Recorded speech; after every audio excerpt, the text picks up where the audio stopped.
जिला शिक्षा विभाग के YouTube चैनल में 10वीं के बच्चों का स्वागत है।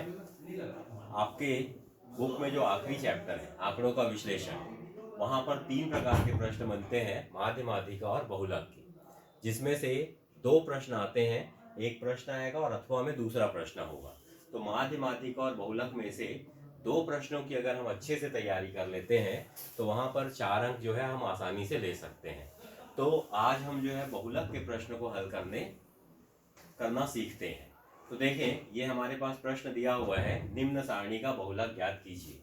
जहां पर आपको वर्गांतर दिया हुआ है 0 से 10, 10 से 20, 20 से 30, 30 से 40, 40 से 50, 50 से 60 और 60 से 70।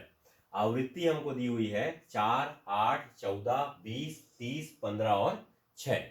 तो बहुलक निकालने के लिए हमको किन किन चीजों का ध्यान रखना है? तो सबसे पहले हम क्या देखेंगे, ये जो आवृत्तियां हमारे पास दी हुई हैं, इसमें सबसे बड़ी आवृत्ति क्या है? तो हम देख रहे हैं 4, 8, 14, 20, 30, 15 और 6 में सबसे जो बड़ा अंक है वो हमारे पास क्या होगा? 30 होगा। तो इसको जो है हम लोग F1 बोलते हैं। इसके बाद आप ये जानते हैं कि 30 के ठीक पहले क्या है? 20 है। तो हम F0 जो है ये 20 ले लेंगे। इसके ठीक बाद हमारे पास क्या है? 15 है, तो वो हो जाएगा F2। तो ये हमको ध्यान रखना है, जो सबसे बड़ी आवृत्ति होगी उसको हम लेते हैं F1। इसके बाद इससे ठीक पहले जो होगा वो हमारा होगा F0 और 1 के ठीक बाद क्या आएगा? तो 2। तो F2 हो जाता है हमारा 15।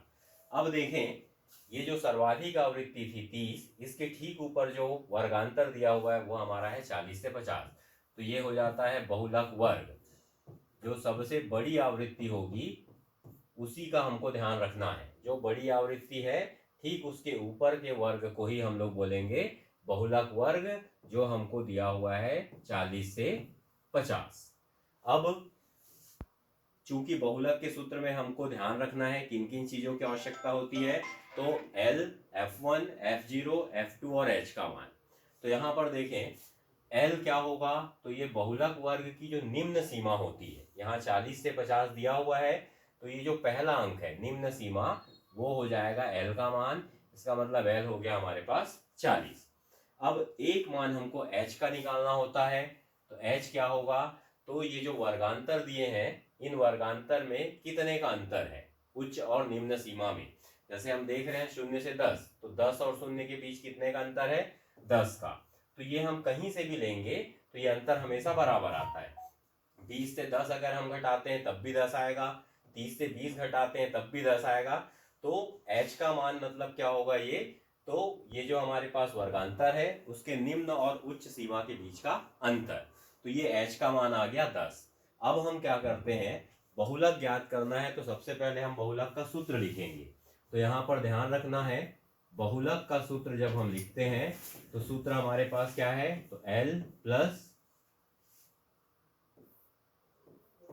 F1 माइनस F0 बटे 2F1 minus F0 minus F2 into H। ये हमारे पास सूत्र है बहुलक का। अब इस सूत्र में हमको केवल मान रखते जाना है।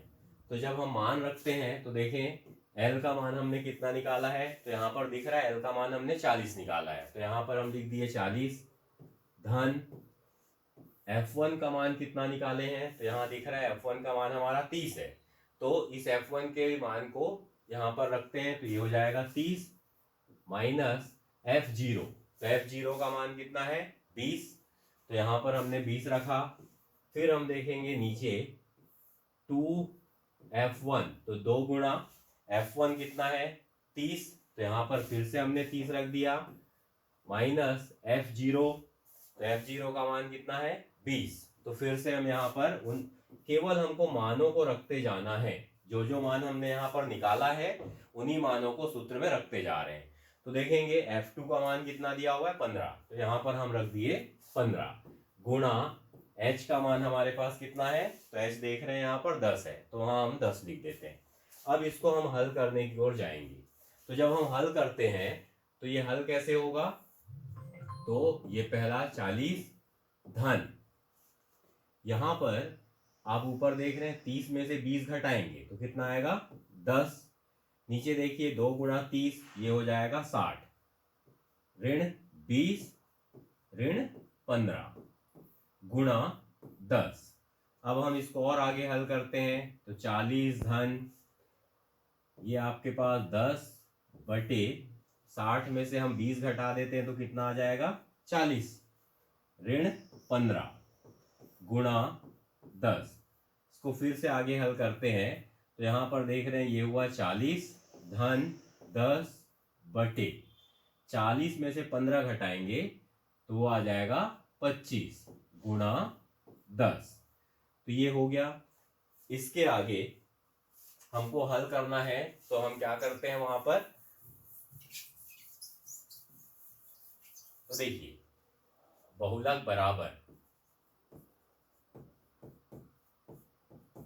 इस सूत्र में देख रहे थे हम लोग 40 धन 10 गुणा 10 ये हो जाएगा कितना 100 बटे 25 है हमारे पास तो यहाँ 25 लिख देते हैं बराबर 40 धन 25 से 100 को भाग देंगे तो 25 चौक 100 होता है तो यहाँ हम 4 लिखे, 40 और 4 कितना हो जाएगा तो 44। तो इस तरीके से बहुलक का मान जो है हमको 44 मिलता है। तो ये प्रश्न जो है आपको ध्यान रखना है, स्टेप वाइज करना है। आप पहले मान निकालते हैं, यदि आप मान निकाल लेते हैं सारे तो वहां पर आपको 1 नंबर मिल जाता है। फिर आप सूत्र को केवल लिख देते हैं तो फिर से 1 नंबर मिलेगा तो वो 2 नंबर होगा और बाकी के जो 2 नंबर है वो आपके नीचे हल पे रहता है। तो आपको स्टेप्स का ध्यान रखना है, स्टेप के अनुसार जो है आपको इन प्रश्नों को हल करना है और अधिकांश वर्षों में यह प्रश्न पूछा जाता है। तो इस प्रकार के कुछ प्रश्न अपने मन से आप प्रैक्टिस करिए। यदि आपसे नहीं हो पा रहा है तो आप अपने शिक्षकों की भी सहायता वहां पर ले सकते हैं।